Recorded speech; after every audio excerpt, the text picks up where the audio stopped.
Elizabeth already coming back.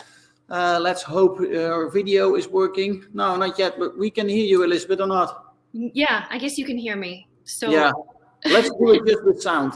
Okay, sounds good. I'm so excited to talk to you, Tomáš. First of all, congratulations on your Platinum Smart Building certification for your new building in the UK. It's one of the most impressive buildings that's coming out right now. And I guess we have to start with why. Because this building was planned before COVID. This building was planned, when the economy was different. And why did you want to do this?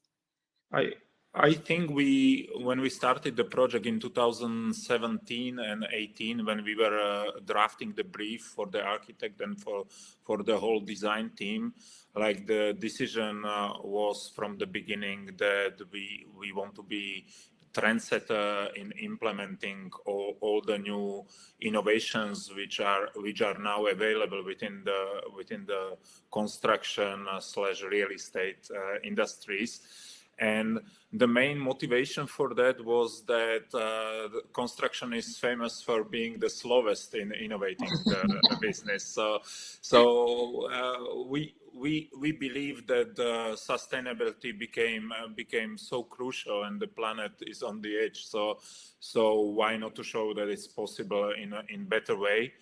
So the important part is that the smart certificate and the smart features of the building are mainly enablers for the two directions. One is the sustainability of the building towards the whole environment, and the second half is the well-being of the users and managers of the building. So that we are doing good inside the building, but also supporting the general target for sustainability at least in European society.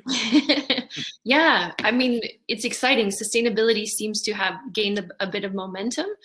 Recently, again, 2020 was supposed to be the year of sustainability, and other things happened, but yeah. So do you see your building as a template for future buildings?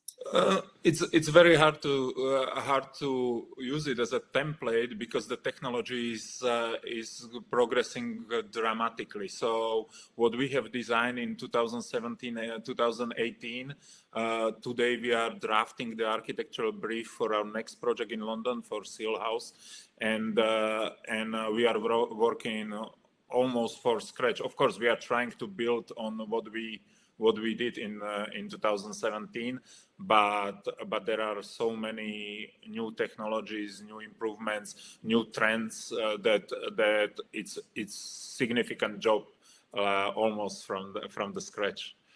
Yeah. So can you give any advice for designing with modularity in mind, in terms of, because you work with B-Grid on this past building, so they're very much designed in that way. Yes, for our next project, we are also counting on B-Grid because we believe the technology is so open and so flexible that it's giving the future momentum for the building. So the B-Grid is the backbone, technological backbone. So the future connectivity doesn't depend on the current equipment of the building. We believe the B-Grid system will allow us to connect newer system, new technologies which will be coming over the next few years. And that's also important for the potential investors of the building, that the building will not be obsolete in 8-10 years, but based on the today's system, it's possible to update the building to the standards of next 20 years at least. Nice. Yeah.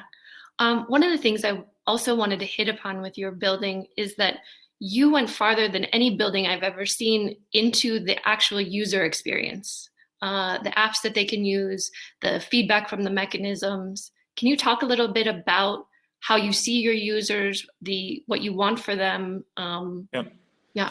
Oh, originally, what we started with, and it's for us very, very basic and very first part of the brief to the architects.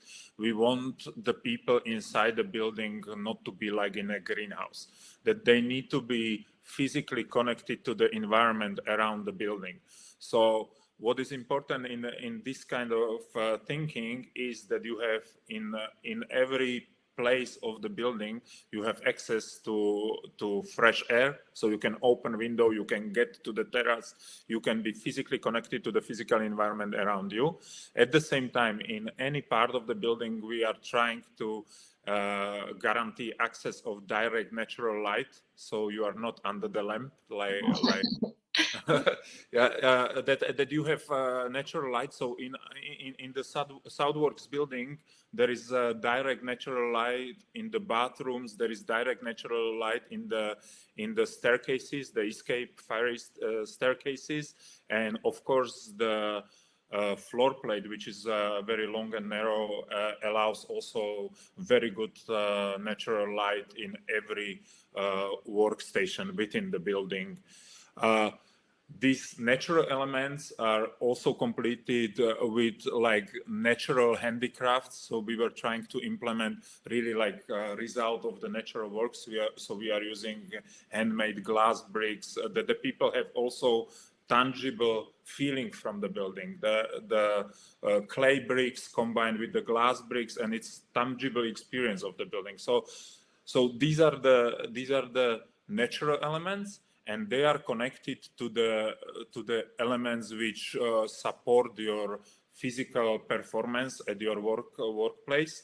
And these are sufficient amounts of oxygen, control of the CO2, control of density of the people in the space that you, in the case of today's of the COVID, you are able to control if you have too many people together. So you send them notification, please guys, you are too many together. You have temperature control. So the technology allow us, based on the environment, to control the wellness of the people. And the communication with the users of the building is based on the Office app, which is directly connected to the big grid system. So each user of the building or visitor of the building can install the app, and the building is communicated with him. There are social functions of the app, but there are also practical functions when you can control the artificial light in your space. You can control temperature, you can control the air conditioning. So amazing. There is the natural environment, and the elements of artificial environment are fully in your control through to the technology. I love someone who's pushing for sustainability, also talking about health aspects like opening windows. Usually people say some things about sustainability and health don't work that well together, and opening windows is that gray area. But I really love your user experience. Would you say that you have a luxury product, or you're just ahead of your time? Well, I hope this kind of product will become standard. So I don't see it in any way as a luxury product, but the comments from the agents who are now in charge of leasing the building say that it's overspec'd product which is more typical for the city location rather than Sadok. But I don't believe that like 2 kilometers further down, you shouldn't have the same quality as you have in the city of London. I don't think we made any mistake by overspecing the building. We believe that's the right direction, and we will follow it with our next projects. Yeah, and how do we, because you talked about it becoming normal, how do we normalize healthy, sustainable, smart buildings faster? You either the motivation comes from you and from the ambition of your business to really contribute not only to your pocket but also to the general society.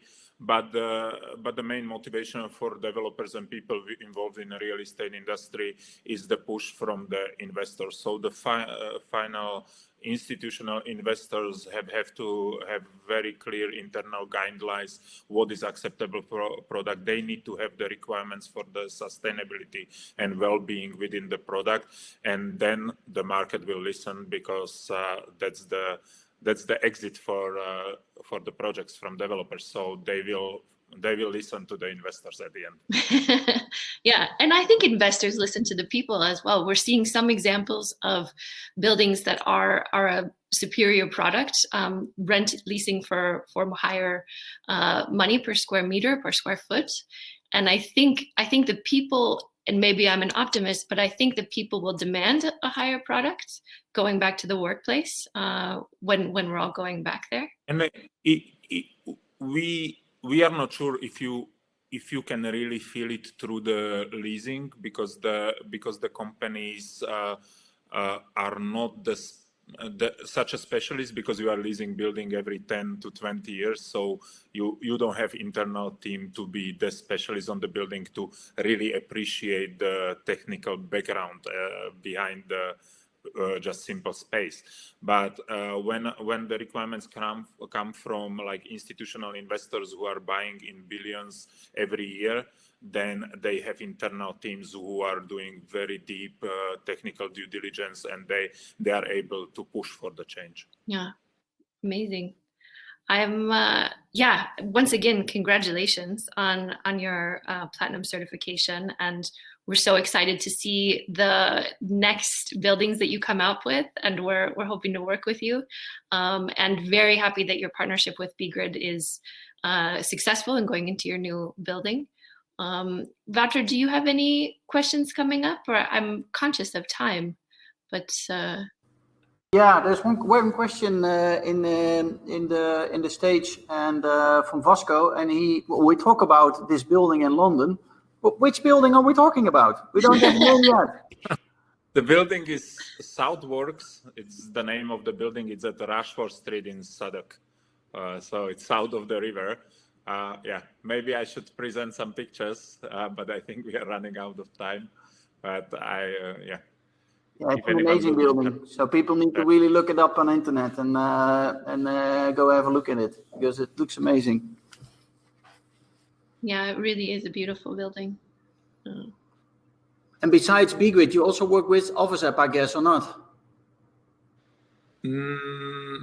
So, like from the technologies, there is like a big number of technological improvements, and why BGrid is important in that is that BGrid is integrating all the innovations together. It's the building management system, so they put all the innovation together, and that's the main thing. The heart of the system. Yeah. Well, thank you very much.